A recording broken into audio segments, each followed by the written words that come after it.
Hello friends, welcome to our YouTube channel Chemistryopedia. और आज हम स्टडी करने जा रहे हैं चैप्टर नंबर 1 सॉलिड स्टेट का लेक्चर नंबर 5। कल की क्लास में हमने पढ़ा क्रिस्टल लैटिसेस इन 2D। आज हमारा सबसे पहला जो टॉपिक है वो है क्रिस्टल लैटिस इन 3D। क्रिस्टल लैटिस इन 3D, 3D में भी हम क्या पढ़ने जा रहे हैं? क्रिस्टल लैटिस पढ़ने जा रहे हैं। 3D का मतलब है यहाँ पर हम तीनों ही कोऑर्डिनेट्स की बात करेंगे। ठीक है, स्पेस में जैसे होते हैं तीनों कोऑर्डिनेट्स, एक्स कोऑर्डिनेट भी, वाई कोऑर्डिनेट भी, जेड कोऑर्डिनेट भी, तीनों ही कोऑर्डिनेट्स की बात करेंगे क्रिस्टल लैटिस इन 3D में। तो सबसे पहले मैं आपको बता दूं कि हमने कल डिफाइन किया था यूनिट सेल को। ठीक है, और यूनिट सेल की डेफिनेशन हमने दी थी दैट स्मॉलेस्ट पोर्शन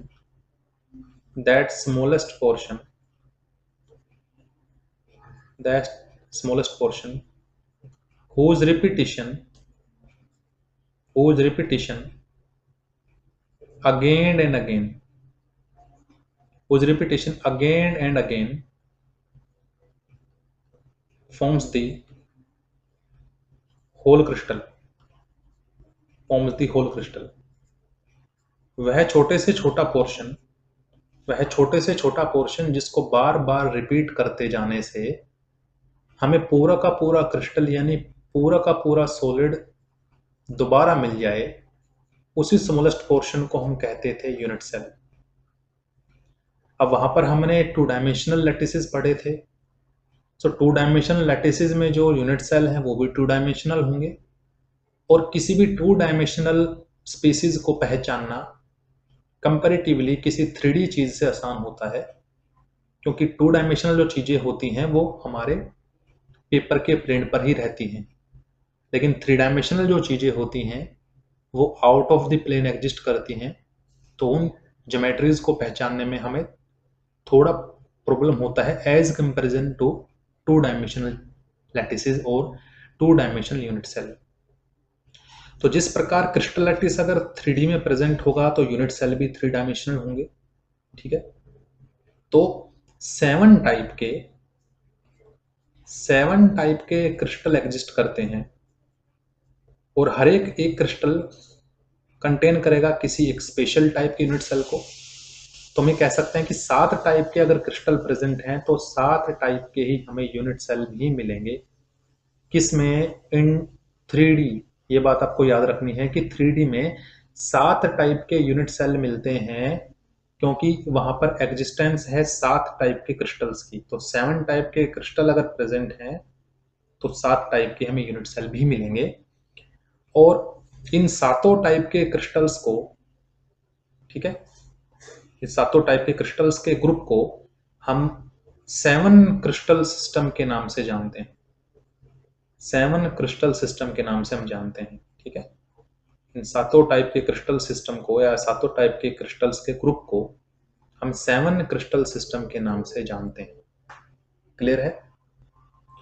तो 7 टाइप के क्रिस्टल्स को स्टडी करने से पहले हमें उनमें प्रेजेंट 7 टाइप के यूनिट सेल पढ़ने होंगे, और वो भी कैसे पढ़ने होंगे? 3D में पढ़ने होंगे। तो अभी तक हमने जो स्टडी की थी वो 2 डायमेंशनल स्टडी थी। अब जो हम स्टडी करेंगे वो 3 डायमेंशनल स्टडी होगी। ठीक है, तो आपको ध्यान देकर के समझना होगा कि एक 3 डायमेंशनल अगर हम यूनिट सेल ड्रॉ करना चाहें, बिल्कुल सिंपलेस्ट, जिसको क्यूबिक यूनिट सेल या क्यूबिक यूनिट सेल हम बोलेंगे, वो कैसे ड्रॉ किया जाता है।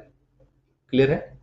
तो आइए हम एक डायग्राम देखते हैं, उस डायग्राम से समझने की कोशिश करेंगे कि एक 3 डायमेंशनल जो यूनिट सेल होता है वो कैसे कंसिडर किया जाता है, और उसको स्टडी करने के लिए क्या क्या पैरामीटर्स यूज किए जाते हैं, जिन पैरामीटर्स का यूज करते हुए हम किसी एक यूनिट सेल को दूसरे यूनिट सेल से डिफरेंशिएट कर पाएंगे।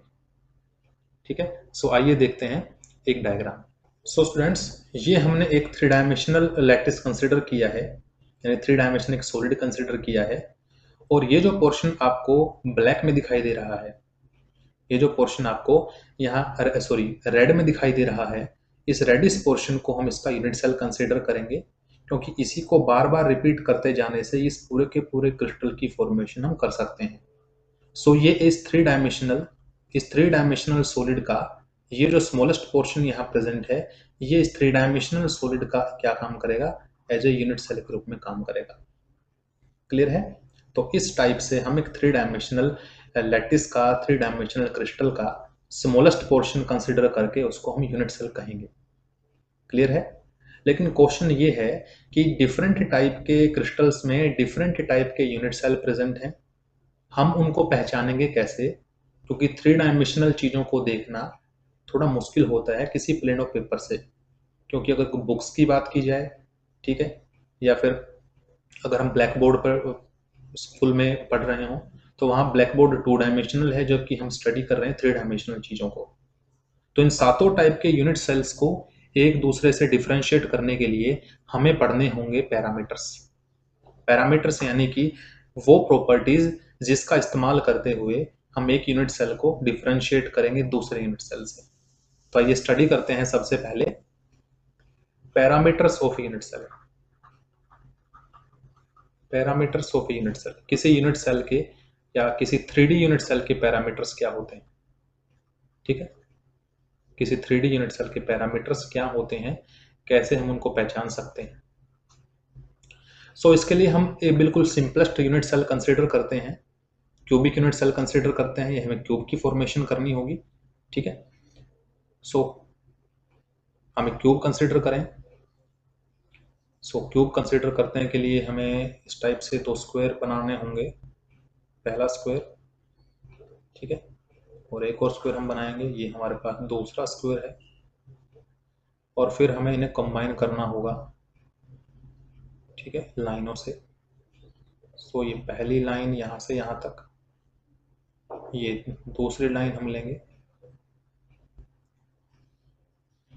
और यहाँ से हम लेंगे तीसरी लाइन, और ये फाइनली हो गई हमारे पास फोर्थ लाइन, और ये बन गया हमारे पास में एक क्यूबिक यूनिट सेल।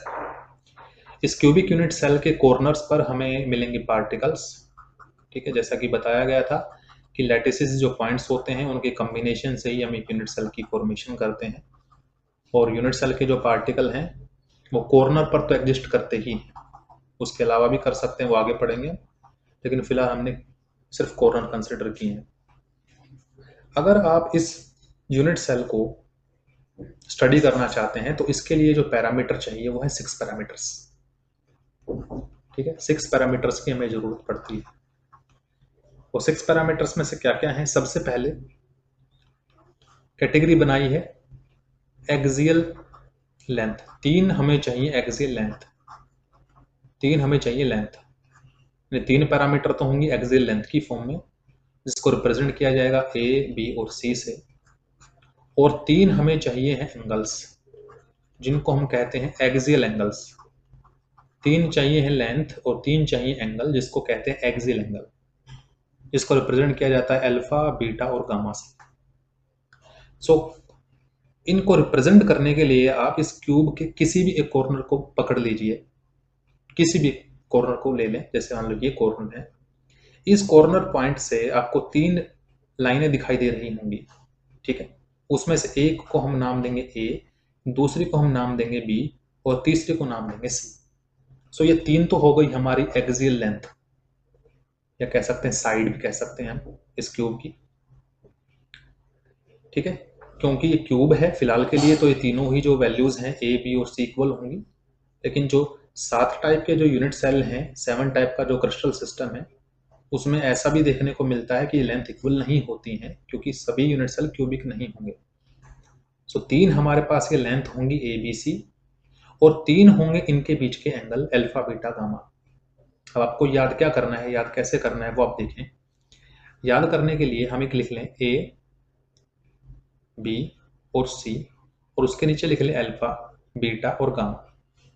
जब कभी भी हमें एंगल बताना हो ए और बी के बीच में, तो हम ए के नीचे जो चीज लिखी है और बी के नीचे जो चीज लिखी है उसको छोड़ देंगे, उसके अलावा जो बचा वो ले लेंगे, यानी ए और बी के बीच में जो एंगल होगा वो गामा होगा।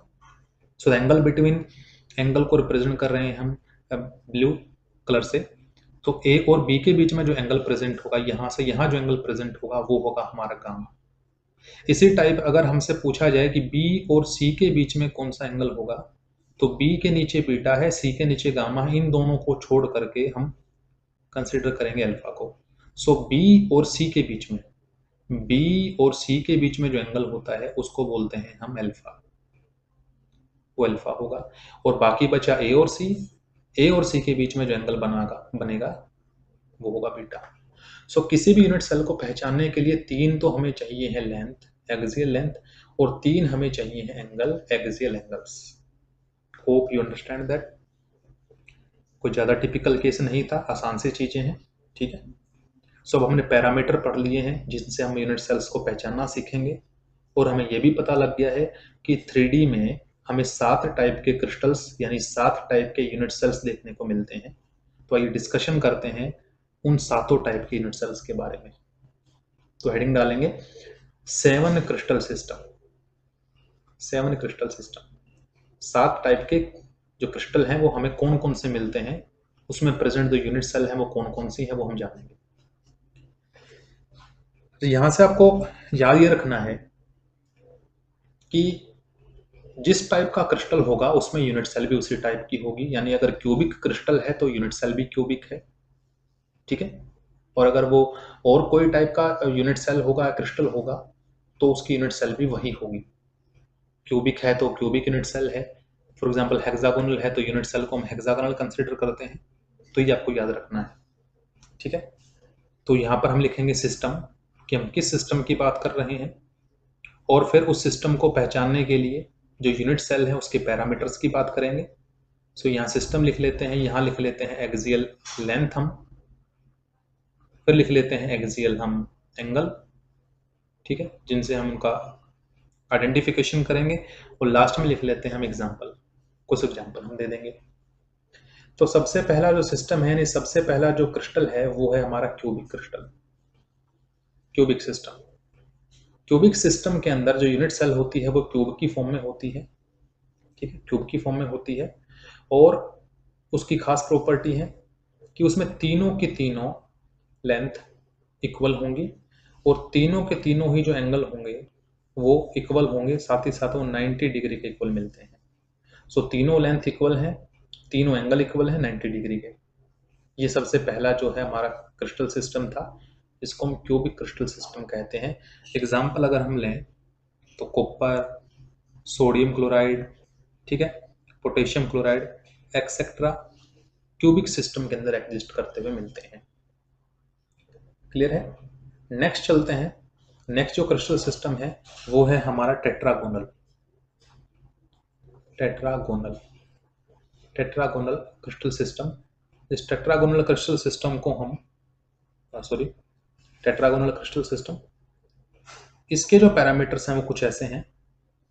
ए इक्वल होगा बी के, ठीक है, लेकिन जो बी और सी होंगे वो कभी इक्वल नहीं होंगे। कह सकते हैं कि ए और बी तो आपस में इक्वल होंगे, लेकिन जो सी की लेंथ होगी वो ए और बी दोनों से अलग होगी। अगर एंगल की बात की जाए तो तीनों ही एंगल अल्फा, बीटा, गामा, तीनों ही एंगल मिलते हैं 90 डिग्री के। सो एंगल तीनों ही 90 डिग्री के होंगे, लेकिन दो साइड इक्वल होंगी, थर्ड साइड डिफरेंट होगी। एग्जाम्पल अगर लेके चलें तो एग्जाम्पल होगा व्हाइट टिन, क्योंकि टिन भी काफी सारी एलोट्रोपिक फॉर्म में मिलता है, तो उसमें से हमें व्हाइट टिन लेना है। टिन ऑक्साइड भी हो सकता है, एक्सेट्रा इसके क्या मिलते हैं, एग्जाम्पल मिलते हैं। थर्ड जो क्रिस्टल सिस्टम है हमारे पास में, ठीक है, थर्ड जो क्रिस्टल सिस्टम है उसको हम नाम देते हैं orthorhombic, orthorhombic, orthorhombic crystal system, या सिंपल इसको रोम्बिक क्रिस्टल सिस्टम भी कहते हैं। ऑर्थोरोम्बिक कहो या रोम्बिक कहो, एक ही बात है। इसके पैरामीटर्स क्या होंगे, अगर लेंथ्स की बात की जाए तो ना ही ए इक्वल होगा बी के और ना ही बी इक्वल होगा सी के, यानी तीनों ही जो एंगल वो बिल्कुल डिफरेंट हैं। सो तीनों ही जो साइड हैं वो डिफरेंट होंगी, डिफरेंट लेंथ की होंगी। लेकिन अगर एंगल की बात की जाए तो अल्फा, बीटा, गामा तीनों ही इक्वल होंगे 90 डिग्री के, ठीक है। यहाँ जो एग्जाम्पल आएगा वो होगा हमारा रोम्बिक सल्फर, रोम्बिक सल्फर इसकी भी एलोट्रोपिक फॉर्म मिलती हैं, पोटेशियम नाइट्रेट एक्सेट्रा इसके एग्जाम्पल होंगे।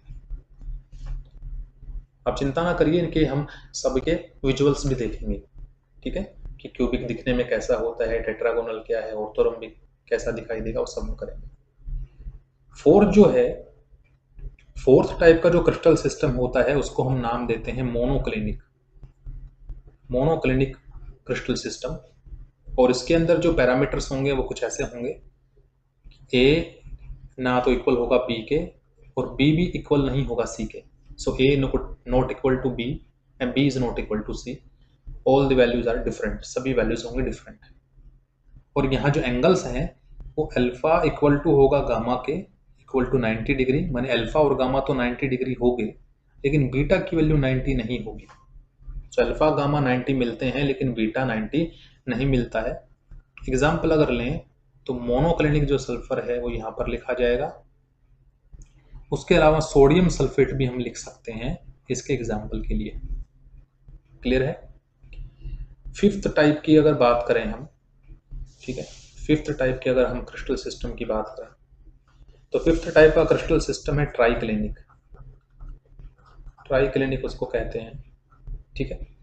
और यहाँ जो एक्सियल लेंथ होंगी वो A not equal to B not equal to C वही सेम होंगी, और जो एंगल हमें मिलेंगे वो alpha not equal to beta not equal to gamma and not equal to 90, यानी कोई भी एंगल एक दूसरे के इक्वल नहीं होगा और उनमें से कोई भी हमें 90 डिग्री भी नहीं मिलेगा।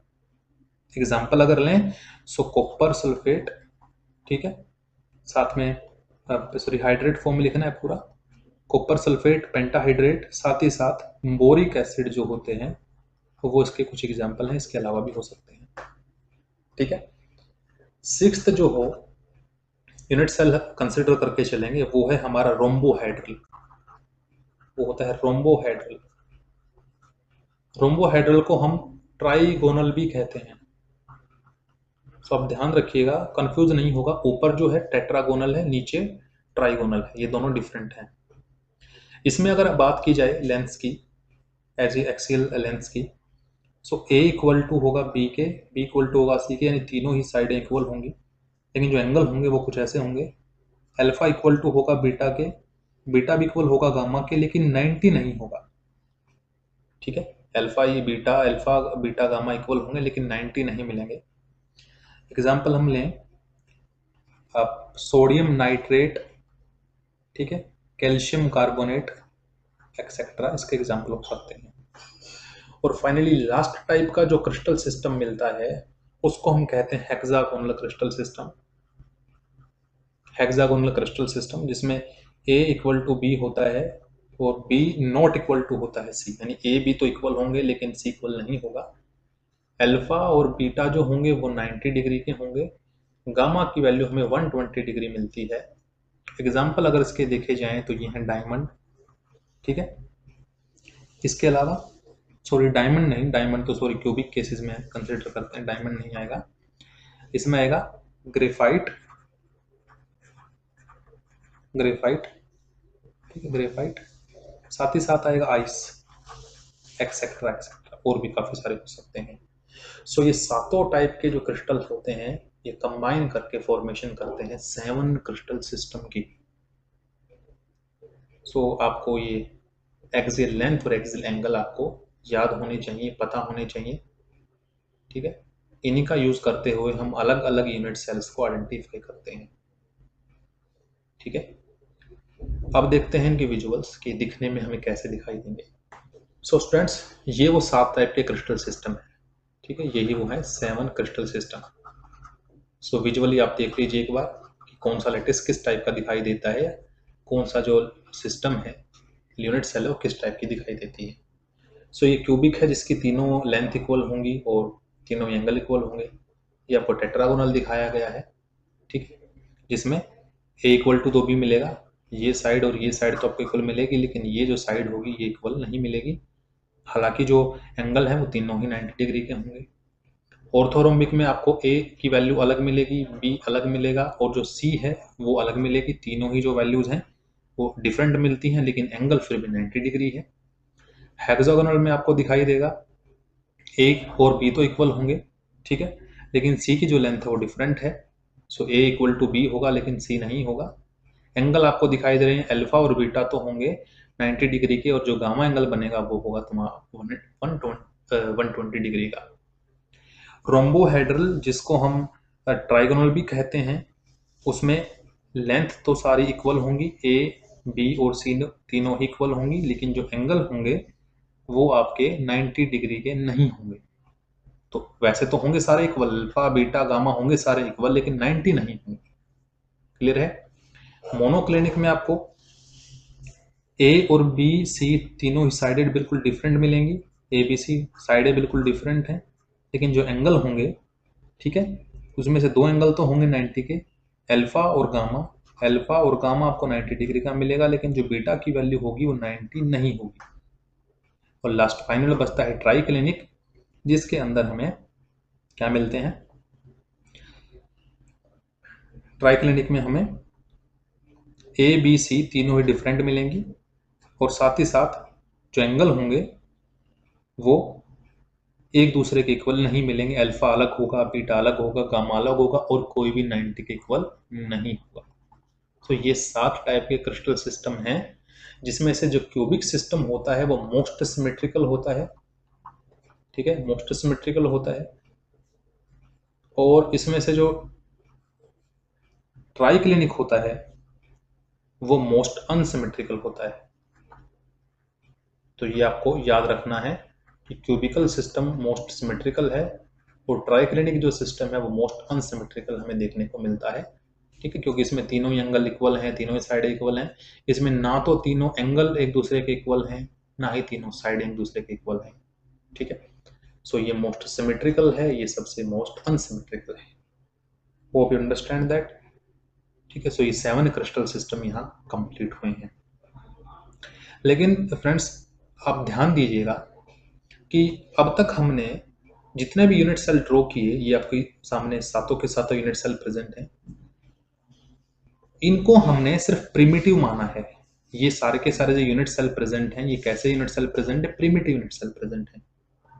प्रिमिटिव यूनिट सेल वो होते हैं जिन यूनिट सेल्स के पार्टिकल सिर्फ कॉर्नर पर पाए जाते हैं। यानी अब तक जितने भी यूनिट सेल हमने कंसिडर किए हैं वो ऐसे यूनिट सेल कंसिडर किए हैं जिनमें हमें पार्टिकल सिर्फ और सिर्फ कॉर्नर पर ही मिलेंगे, यानी मोटिफ जो होगा वो सिर्फ कॉर्नर पर लाई करेगा, ठीक है, सिर्फ और सिर्फ कॉर्नर पर ही लाई करेंगे।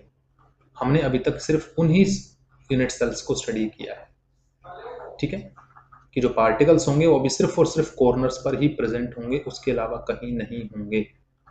तो इस टाइप का यूनिट सेल जिसमें पार्टिकल सिर्फ और सिर्फ कॉर्नर पर प्रेजेंट होते हैं, उस यूनिट सेल को हम प्रिमिटिव यूनिट सेल कहते हैं। तो चलिए एक बार डेफिनेशन देख लेते हैं प्रिमिटिव यूनिट सेल की। सो हम कहेंगे कि यूनिट सेल्स को हम दो टाइप से डिवाइड करेंगे ब्रॉडली। पहले होते हैं प्रिमिटिव, दूसरे होते हैं नॉन प्रिमिटिव। सो फर्स्ट है प्रिमिटिव, प्रिमिटिव, और दूसरे होते हैं नॉन प्रिमिटिव। दो टाइप से हैं, प्रिमिटिव और नॉन प्रिमिटिव, ठीक है।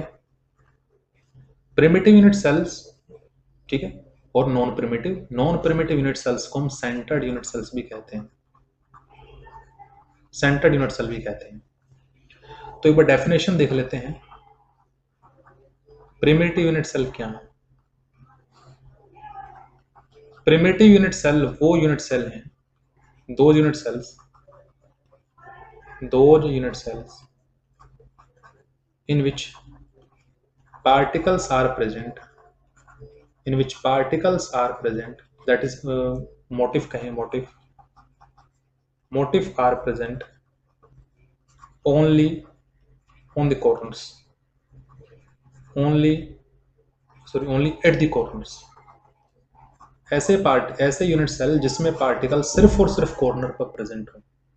एग्जाम्पल के लिए फिर से अगर मान लो हम एक क्यूब ड्रॉ करते हैं, ठीक है, फिर से अगर हम एक क्यूब ड्रॉ करते हैं इस टाइप से, और अगर पार्टिकल सिर्फ इस क्यूब के कॉर्नर्स पर ही प्रेजेंट हो, पार्टिकल सिर्फ और सिर्फ कॉर्नर्स पर ही, इस क्यूब के सिर्फ और सिर्फ कॉर्नर्स पर ही अगर प्रेजेंट हैं, तो ऐसे यूनिट सेल को हम नाम देंगे प्रिमिटिव यूनिट सेल्स। क्लियर है? लेकिन अगर पार्टिकल्स कॉर्नर के अलावा, कॉर्नर पर तो होंगे ही होंगे, अगर कॉर्नर के साथ साथ कहीं और भी प्रेजेंट हैं, कॉर्नर के साथ साथ अगर वो कहीं और भी प्रेजेंट हैं, तो ऐसे केस में यूनिट सेल्स को हम नॉन प्रिमिटिव यूनिट सेल कहते हैं। ठीक है, सो नॉन प्रिमिटिव क्या होगा? those unit cells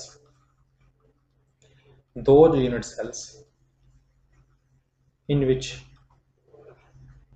particles are present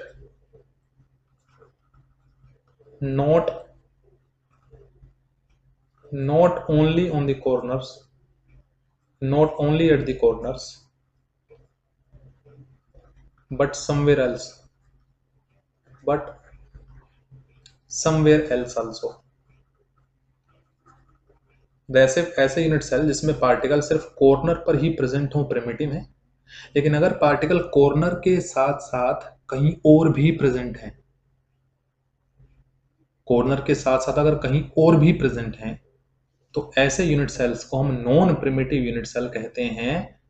non primitive unit cell कहते हैं, या फिर इनको सेंटर्ड यूनिट सेल भी कहा जाता है। ठीक है, सेंटर्ड यूनिट सेल भी कहा जाता है। एग्जांपल के लिए मान लो, फिर से अगर हमें क्यूब की फॉर्मेशन करें, ठीक है, हमें क्यूब की फॉर्मेशन कर रहे हैं इस तरह से,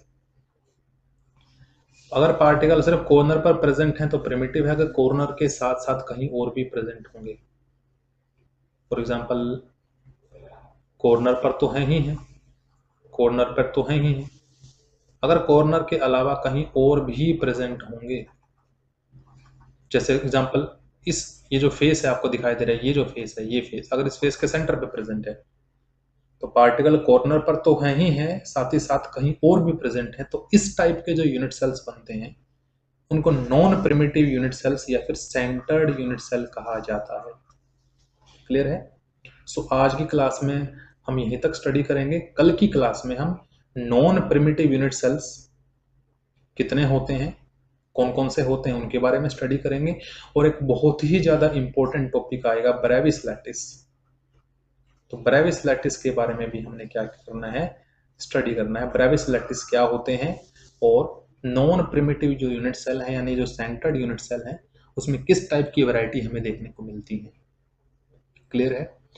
अगर आपको ये वीडियो अच्छी लगी तो आप इसको लाइक करें, चैनल को शेयर अथवा सब्सक्राइब भी करें। Thank you friends.